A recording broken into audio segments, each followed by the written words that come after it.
Bismillahirrahmanirrahim. Assalamualaikum warahmatullahi wabarakatuh.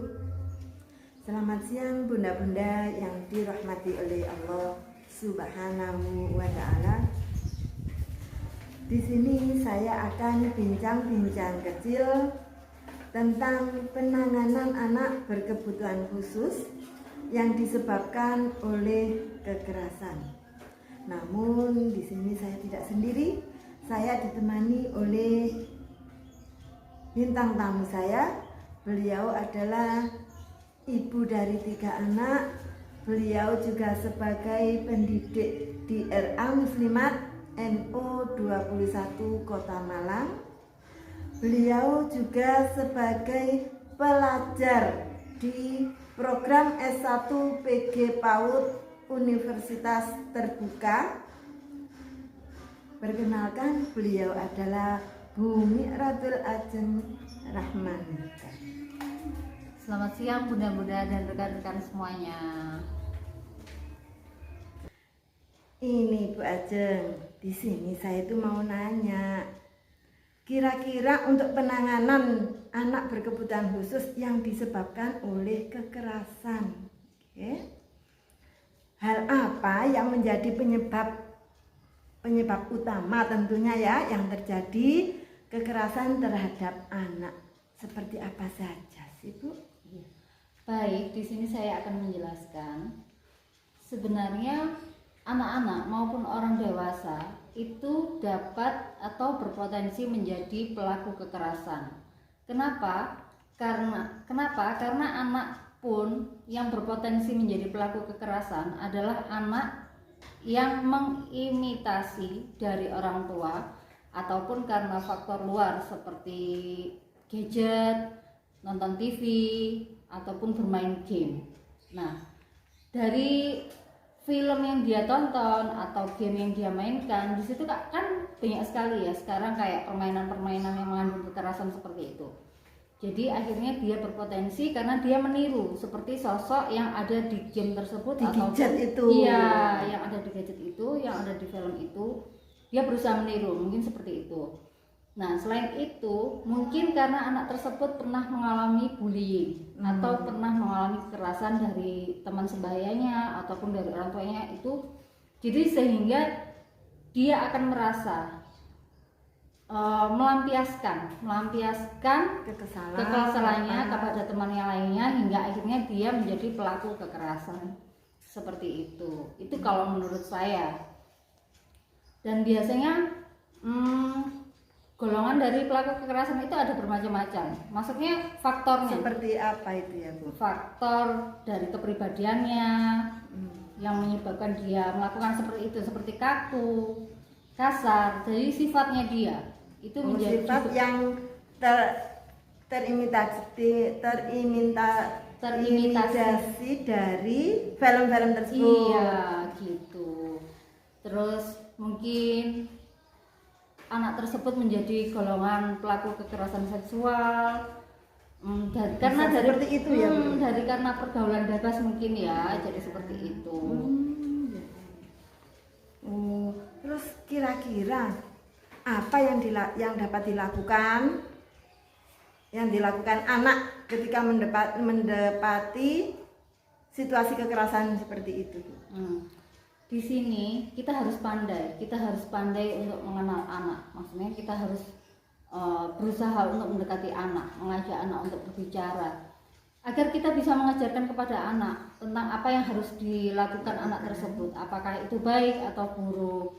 Dan dia harus mengerti, harus memahami situasi kekerasan itu seperti apa. Caranya dengan cara mencari pertolongan, melaporkan kepada orang tua atau kepada orang yang dipercayainya. Jadi yang harus kita lakukan, yang harus kita ajarkan kepada anak jika anak tersebut mengalami kekerasan, itu kita harus mengajarkannya seperti itu. Jadi ayo, kalau misalnya kamu, contohnya ya, kalau misalnya kamu mendapatkan perilaku kekerasan dari temanmu, coba sampaikan ke bunda, coba sampaikan ke ayah atau ke nenek atau ke kakak. Kalau di sekolah ini ya. Kalau di sekolah boleh ke bu guru. Nanti kan akan ada penanganan dari situ.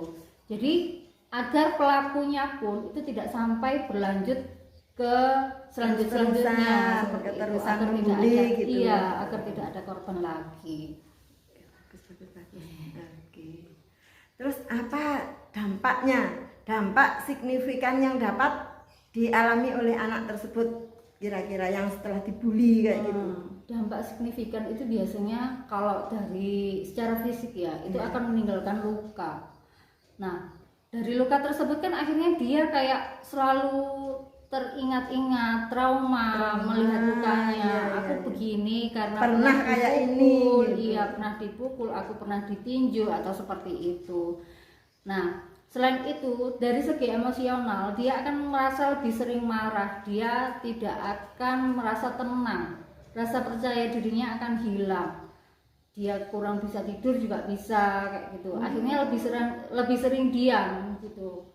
Yang seharusnya seharusnya anak itu aktif jadi lebih sering diam. Itu dampaknya yang terlihat sangat jelas itu seperti itu biasanya. Itu Gitu. psikis kayak Iya, gitu. secara psikisnya. Kalau secara fisik kan tadi dari luka yang luka bisa sembuh ya, tapi kalau misalnya dari psikis itu yang sulit untuk disembuhkan. Iya, benar. Kasih dukungan ya, misalnya kan anak seperti itu kan seharusnya dapat dukungan dari keluarga atau orang-orang yang terdekat. Iya. Terus apa dukungannya? Bagaimana dukungannya dari orang tua atau dari guru lah misalnya kalau di sekolahan itu seperti apa? Nah, dukungan orang tua ataupun dari kerabat sekitarnya itu memang sangat diperlukan untuk anak-anak yang pernah mengalami kekerasan.